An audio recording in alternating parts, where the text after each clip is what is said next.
There is an absolutely insane number in the exit polls from the New York City mayoral election. First, with hours left before the polls close, this race has already driven more voters to the polls than any race since 2001. And by the time it's over, it might be the largest turnout since the 60s. Second, these midterm and non-standard elections, they always tend to be a referendum on the party in power. In this case, that would either be Eric Adams or Kathy Hochul, or more obviously, President Trump. And this is what we've seen in every other election taking place. In Virginia and New Jersey, where they're picking new governors, and in California, where those who have already voted say they're overwhelmingly voting to support Proposition 50, the temporary counterweight to partisan redistricting by Republicans across the country. In every one of these other elections, half or more of the voters say their vote is against the status quo. California voters don't even want to redistrict because these radical leftists understand that free and fair elections are actually better than elections that are corrupt but easy to win. These voters are voting out of an obligation to fight against what's wrong, not necessarily out of a passion to build what's right. But in this series of elections, there is one major exception. In New York City, 90% of voters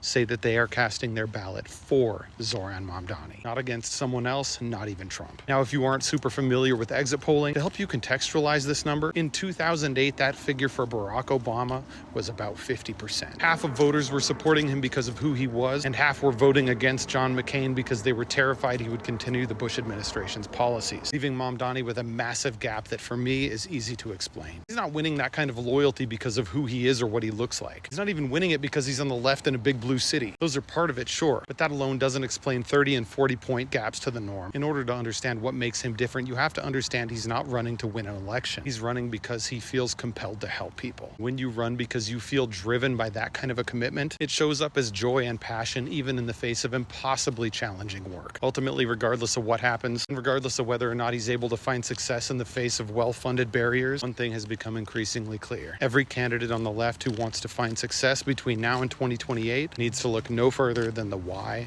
of Zohran Mamdani.